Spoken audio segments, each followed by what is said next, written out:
testing. That's what we're here to talk about. In Montgomery County, if you're in that area, it is mandatory radon testing with the sale of the property. It's a very ambiguous law. It does say that the sellers are supposed to test, and if the sellers don't test, then the buyers should test. So that's a little bit confusing. And then there are some exceptions in some areas. So if you ever have questions about that, feel free to shoot an email or call the office, and I'd be happy to give you that information. Okay, so what's radon? Radon is a colorless, odorless gas. It is the second leading cause of lung cancer. So obviously smoking is the first leading cause, then the next cause of lung cancer behind smoking is radon. I don't have this on the slide, but it's actually more people die every year from radon than they do from drunk drivers. So it's a real thing, and a lot of people don't really know about it. The only problem that, well, it's not like it's a little one, but the only thing that radon does cause is lung cancer. Occasionally homeowners will call the office and they'll say, you know, we've been having headaches, so we'd like for you to come test our house for radon. And that's not gonna be what radon is giving you headaches. It's gonna be that radon causes lung cancer. The headaches could be coming from something else inside the house. And the only way to know that if you have a high radon reading is to test. You know, there are things that can be indicative of having a radon level be high, but unless you test, you just don't know. Sometimes we'll test a house and it'll come in high 20, 25, and then the neighbors are like, oh, you know, you tested the house next door, please come test my house, and it will be low. So you know, just because the house next door is low or it's high doesn't mean that this house is going to be high. So you really do have to test to find out. So how does radon get into your house? That's a question everybody wants to know. So in radon, it comes from uranium, which is in the ground. And as as uranium breaks down, it turns to radon. And then radon is, like we said, it's a gas. So it's going to come into the property. When I like to tell people that when it's wet outside, think of it as you're sealing the ground with saran wrap. So now that gas that used to come right up through the soil, there's saran wrap over the top of it. And so it can't come up through the soil very easy. And its next path of least resistance is going to be into your property. So it'll come in through cracks in your foundation. It'll come in through the sump pump hole. It comes into your house from the groundwater. If your house is on well water, then if there's a high radon reading there, the radon is going to get into the water. And then as the water, you're washing your dishes or you're taking a shower, you're going to get high levels of radon that way. So that's just some of the ways that radon can get into your house. Something kind of interesting, a lot of times agents will say to me, oh, you know, this is radon, I think it's made up because we didn't have this problem a long time ago. Well, we had that problem. Radon has always been a problem. We just didn't know about it. And some of the reasons that it's more of a problem now than previously is the way that our houses are. We're making our houses more and more airtight. And before, the radon that came into your house, it would just leak right back out of your house. Well, now as we seal up our houses and we make them tight, the radon comes in, but it can't get out. And so it's staying in there with you. And that's the reason why you need to do remediation. I know for us, when we first moved into our house, we tested it and it was 2, which the EPA action level is 4. So we were well below that. But then we did an addition and we got new siding and new windows, and we did Tyvek paper on the outside to make the house more energy efficient. And Rob went around with an infrared camera and he sealed up all the nooks and crannies. And then the next time we tested our house, it went to 10. So all that money that we had saved being more energy efficient, we had to now spend on getting our house remediated. So just because you've had a test doesn't mean you should never retest, but I think I might be getting ahead of myself. So where was that radon 50 years ago? Like I said, it was just leaking right back out of your house.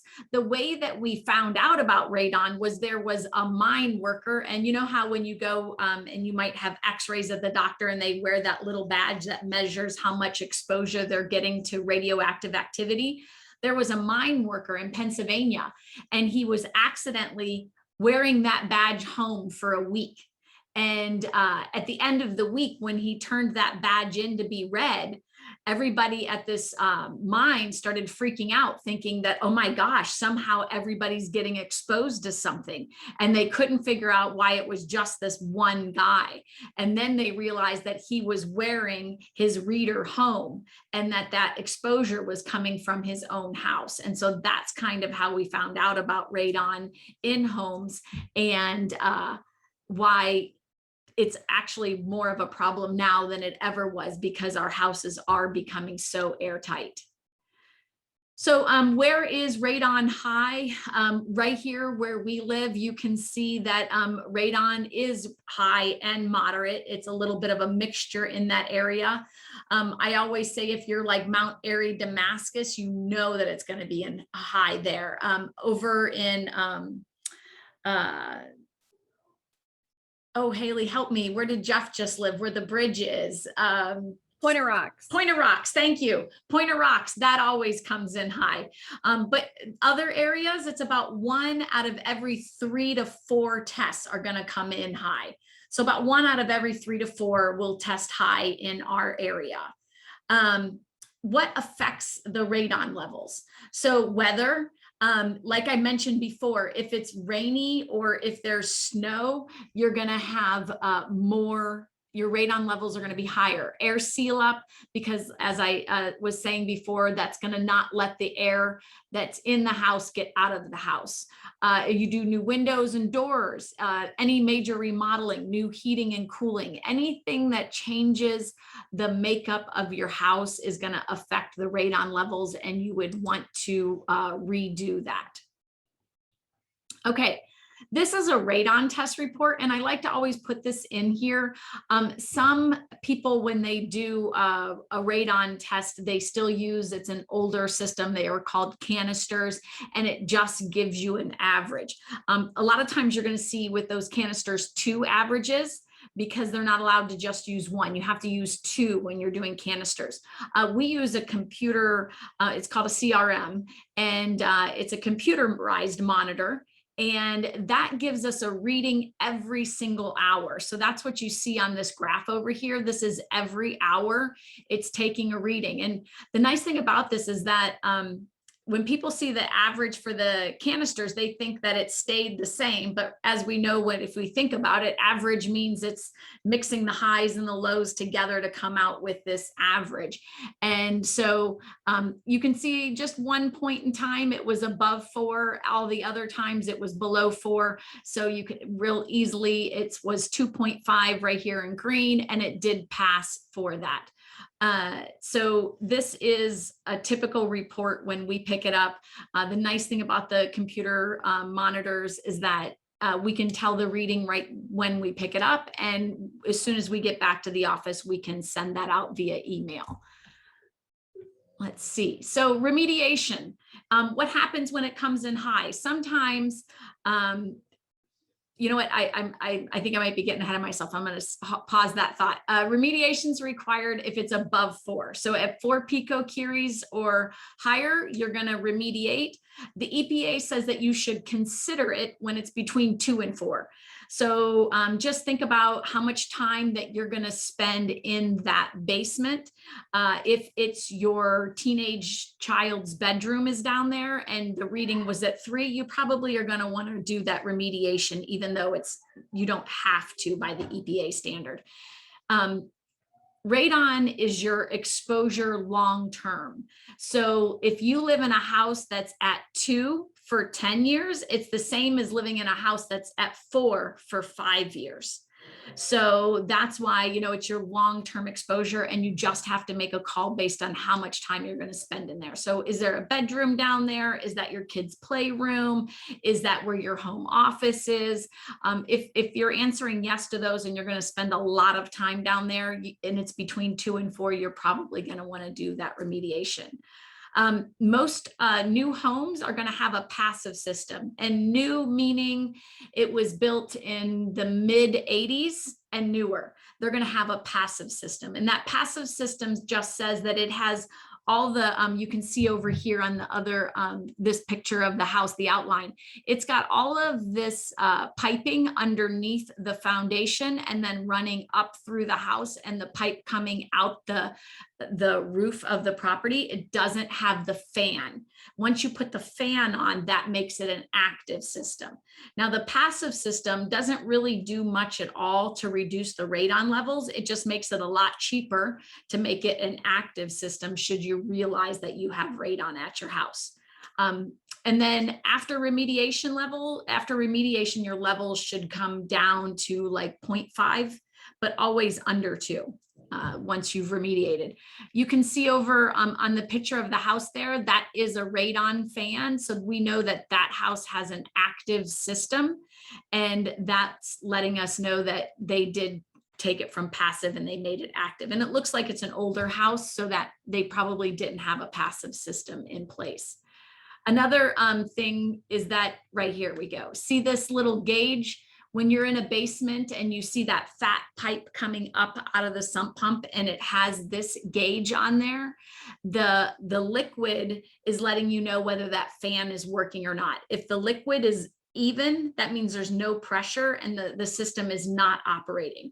If it's offset, then it's measuring how much pressure is in that pipe, and that means the system is operating. Now, just because a system is operating doesn't mean that it's actually low. Sometimes systems can be installed without a strong enough fan. They didn't do the remediation properly. So that's why it's really important that people should always test when they're moving into a property. And then you should retest in different seasons. Every 2 to 3 years, the EPA says you should do a retest. And then also, like I mentioned, if you've tested in the summer before, test in the winter, or test if you've done it in dry weather, test in wet weather. But you definitely want to retest. So some misconceptions is if my house is below 4, it's safe. And I kind of talked about that a little bit. No house is safe. You just have to decide how much time you're going to spend in the basement and if you want to get it even lower. If a home has a passive system, in the clear. So remember that just because it has a passive system, that doesn't mean that it's reducing the radon. It probably needs to have a fan attached to lower those radon levels. Another misconception is once you remediate that your house is fixed forever. So some things that can happen, as I mentioned, is you can do things that change the radon levels of your house. And that fan is a piece of equipment. And just like a refrigerator or a hot water heater, at some point in time, it's going to stop working. And so you need to be conscious of that it's not fixed forever. There will have to be some maintenance with that. Sometimes we have clients that when a high radon test comes back in, they say, oh, so I probably shouldn't buy this house and I should find another house. And we like to tell people that a high radon reading is not a reason to buy a property. You have a 1 in 3 chance of the next house having a high radon reading. So it's much better to just go ahead and remediate and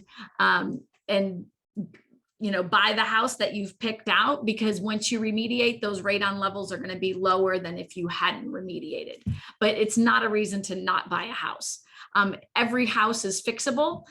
Some may take a little more work. Houses that are split levels or crawl spaces or with multiple additions, sometimes those take a little more work, but every house can be remediated. People sometimes are like, can I move in before I remediate? And yes, So like I mentioned before, it's your long-term exposure to radon. If you move into a house that has a little bit of radon, it's not gonna, even if it's high radon, it's not gonna kill you or give you lung cancer to be there for a little while. And also it's really important because people sometimes they get really upset when they're, if it's the sellers and we do a test and they realize that their house is high and they've lived there all this time and they didn't know it. And just because you have high radon in your house, that's not a guarantee that it's going to give you lung cancer. Just like a lot of people smoke and it doesn't give them lung cancer. It just increases your chances of it. And another misconception is people think that if a house has a walkout basement or it's on a slab, that it can't have high radon. And even with a walkout basement or properties on slabs, those can still have high radon readings. It just depends on how much uranium is in the ground below that property. So I think that is all I had.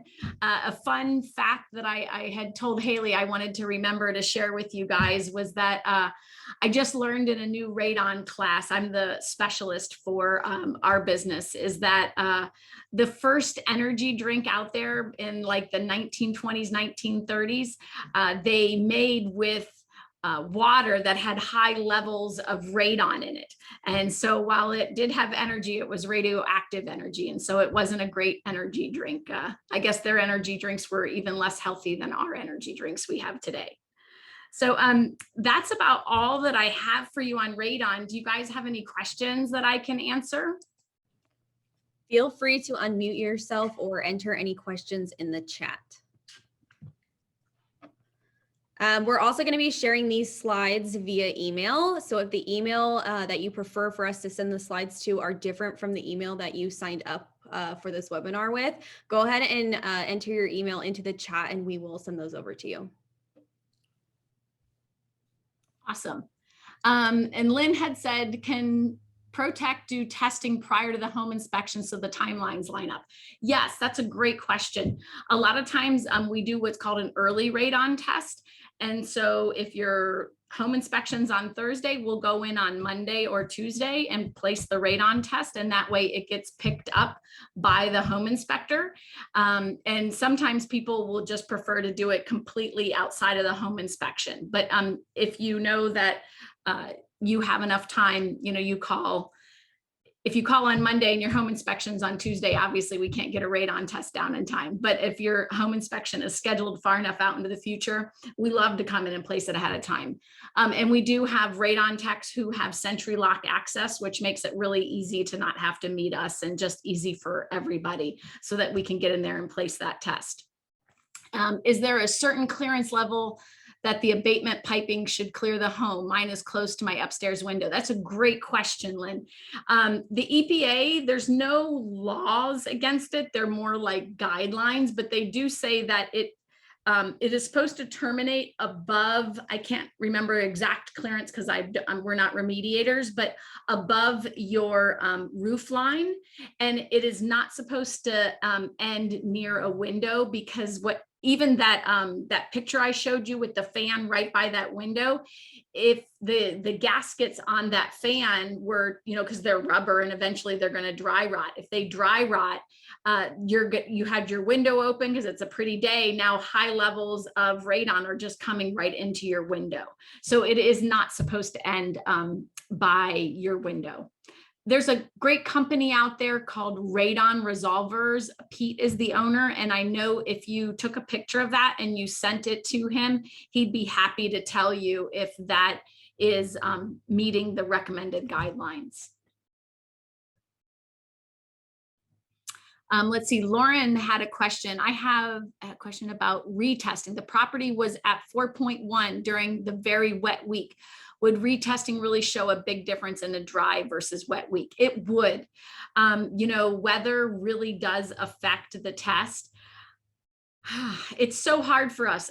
We try to always not retest, because what happens is you get into this she said, he said kind of thing, if you retest and it's low, but everybody already knows about this higher test, now you have one high test and one low test. And are you going to do like a third test that's going to be the tiebreaker? And then what is it, is it wet 50% of the time? So does that mean that it would be high inside the house 50% of the time and then low inside the house 50% of the time? So our recommendation is usually to just not spend that money on retesting, is to just go ahead and spend the money to do remediation to make sure that everybody's safe. Anybody else have questions?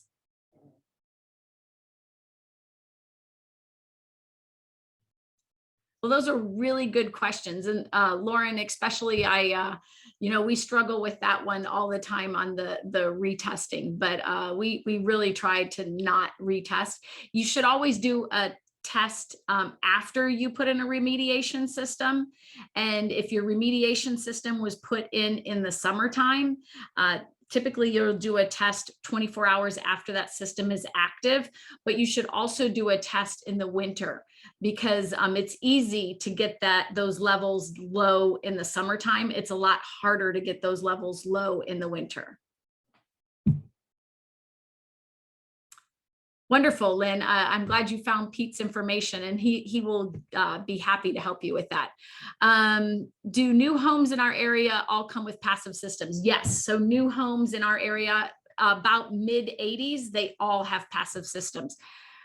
I always tell people that not all passive systems are created equal, though. What happens is that some builders will put it in and there's no electrical outlets nearby where they need to put the fan. So it makes it a little harder for the company that comes in to put that fan in, because that fan needs electricity to run. So they have to run electrical to it. So sometimes it could be a little more expensive to make that passive system active if there's no electricity nearby that pipe. But yeah, that all houses do have that passive system.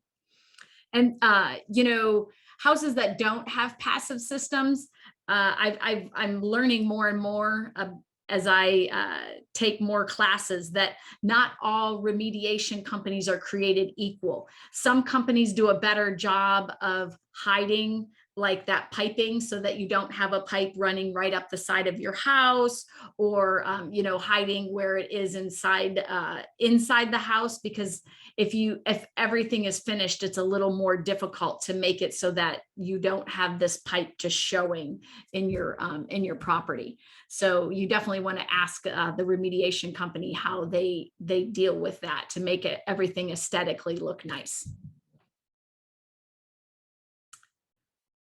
Well, wonderful. Well, thank you again. Thank you, Mercurio, for having your camera on. I always enjoy seeing people. It's hard when I talk to a blank screen. So thanks for having your camera on. And again, I'm happy to answer any questions. Sometimes things come up and you have weird situations. Feel free to shoot an email over to the office, and we would be happy to help you and answer any questions. Oh, look at that baby. Sweet little bundle of joy sleeping. Take care, everybody, and have a great rest of your day. Thank you. Take care. Thanks.